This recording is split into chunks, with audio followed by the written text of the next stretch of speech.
पहिला जो हे बघताय कॉलम बघताय तो दाखवतो की पहिली रिस्क आहे, फर्स्ट रिस्क. तो रेड कलरमध्ये येतो की तुम्ही त्याच्यावर जास्तीत जास्त लवकर काम करणं गरजेचं, म्हणजे कार्डियाक हेल्थची काळजी घेणं गरजेचं आहे. म्हणजे स्ट्रेस कमी करणं आहे किंवा लिपिड म्हणजे तुमच्या खाण्यापिण्यामध्ये चेंजेस करणं गरजेचं आहे. तर त्या पद्धतीने हे तुम्हाला कार्डियाक हेल्थ दाखवतं की किती पर्सेंटेज सेन्सिटिव्हिटी आहे हे तुम्हाला त्याच्यातून दिसून येईल.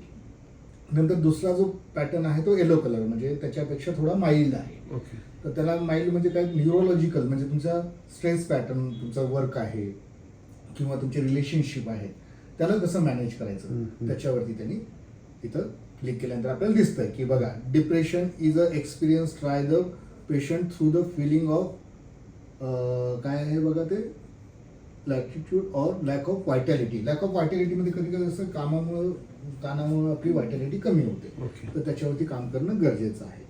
आता तिसरा जो आहे की तो स्ट्रेस दाखवतो तुमचं जीआय ट्रॅक. जीआय ट्रॅक म्हणजे तुमचं डायजेस्टिव्ह सिस्टम.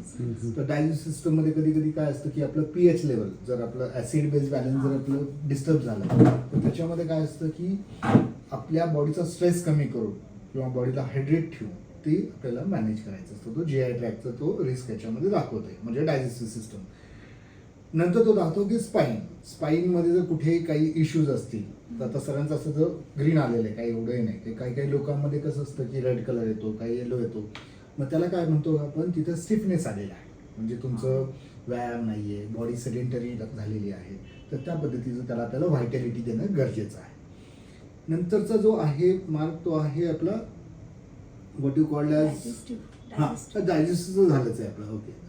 हा जो आहे युरोजेनायटल. युरोजेनायटल म्हणजे this is related with your base chakra ज्याला आपण म्हणतो, युरिनरी ट्रॅक.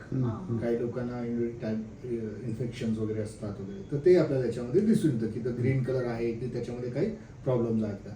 तर तसं आता ह्याच्यामध्ये सरांचं सगळं ग्रीन आलेलं आहे. तर सगळ्यात मेजर इश्यू कुठं आलेला आहे त्यांचा, रेड आणि येलो. ह्या दोन गोष्टीवरती त्यांना जास्तीत जास्त काम करायचं आहे. तर हे कसं इंटरलिंक्ड आहे ब्रेन आणि हार्ट, की वाय की ओव्हर थिंकिंग जास्त होतो, स्ट्रेस लेवल वाढले की तो कार्डियाक आपल्या हार्टवरती त्याचा ताण येतो. आता ते जे येलो दाखवतंय का, हे मान दुखा लागले बरं का ऑलरेडी. अच्छा, ते दाखवतंय. ओके. हा स्ट्रेस लेवल दाखवतो. हो. नंतर तुमचं रेस्पिरेटरी सिस्टम, तर तसं तुमचं चांगलं आहे, व्यवस्थित काय असं हे नाही. आता मला ह्याच्यामध्ये एक सांगा, जे हार्टचं दाखवलंय, हा हार्ट नाही का आता तुम्ही ते ओपन केलं होतं, ह्याच्यामध्ये हे जे येलो आणि ब्लू दाखवतंय, तर हे ह्याच्या पुढं काय, आता हे जी स्टेज कोणती आहे, काय म्हणतो, increase blood lipid concentration, possibility of hypertension म्हणजे बीपी, ब्लड प्रेशर वाढणं ही तुमची टेंडेन्सी झालेली आहे. तर ह्याच्यामध्ये तो काय दाखवतोय की तुम्ही लॅबोरेटरी टेस्ट आर नेसेसरी, म्हणजे तुमचं टोटल कोलेस्ट्रॉल लेवल्स वगैरे तुम्ही एकदा LDL कोलेस्ट्रॉल वगैरे ते करून घ्या असं. आता ह्याचा उपाययोजना काय असतो की अगर तुम्ही नॅचरल वेनी जर गेला, म्हणजे आता डॉक्टरांकडे गेले तर ते विल किडनी दाखवत नाही का, किडनीचं पण दाखवतो, युरोजेनायटल दाखवतो ना इथं. सध्या काही आहे का इश्यू तुम्हाला? नाही. हे बघा ना इथं ओके दाखवतो, ब्लू कलर आलाय म्हणजे ग्रीन आलाय म्हणजे किडनी आहे का. हार्ट ओके आहे, पण तो काय म्हणतो की याच्यामध्ये जे आहे आता येलो कलर जो आहे तो काय म्हणतोय की त्याच्यामध्ये तुमचं लिपिड प्रोफाईल, कोलेस्ट्रॉल लेवल थोडे वाढलेले आहे, ब्लड प्रेशर त्यांचं वाढलेलं आहे स्ट्रेसमुळे, तो त्याच्यामध्ये तो येलो कलर आहे. तर त्या पद्धतीचा हा रिपोर्ट जनरेट होतो. ठीक आहे. तर आता आपण हे जर बघितलं की एक मिनिट, त्याच्या भरपूर केमिकल व्हॅल्यूज वगैरे येतात की डेव्हनपोर्ट डायग्राम ज्याला म्हणतो आपण, की तुमची हेल्थ एक्झॅक्टली कुठे, म्हणजे आता हे बघा हा कलर दिसतो तुम्हाला, हा त्यांचा गोल आहे आणि हे सध्या इथं आहे, म्हणजे तो एफर्ट्स त्यांना इथं घेऊन त्यांना कम्प्लीट करायचं आहे. नंतर सिस्टम काय करणार, तुम्हाला डाएट चार्ट देणार की तुम्ही कुठलं डाएट घेतलं पाहिजे. डाएट चार्ट पण देते. हो, recommended food, non recommended food, त्यासोबत मायक्रोवेव्ह नॉनव्हेज सांगावं लागेल ना त्यांना. आपल्या जे आहे सिस्टम आहे अमेरिकन, त्याच्यामध्ये काय तर व्हेज नॉनव्हेजचा दोन्हीचा समावेश याच्यामध्ये आहे.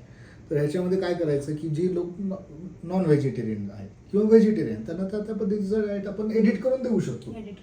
एडिट करू शकता तुम्ही, ॲज इट इज केलं तरी ठीक आहे, पण तुम्ही समजावून त्यांना सांगितलं तर दॅट इज मोर. आणि सगळ्यात महत्त्वाचं काय, मायक्रोन्यूट्रिशन. मायक्रोन्यूट्रिशन म्हणजे काय, आता बघा विटॅमिन कोणकोणते पाहिजेत, आणि आपण शक्यतो काय करतो त्यांना की तुम्ही फूड सप्लिमेंट घ्या. फूड सप्लिमेंट म्हणजे आता व्हिटॅमिन C कशात मिळतं, लिंबू ऑरेंज लिंबू आहे, ऑरेंजेस आहे ते, व्हिटॅमिन डी किंवा असं वेगवेगळे जे व्हिटॅमिन्स आहेत त्याच्या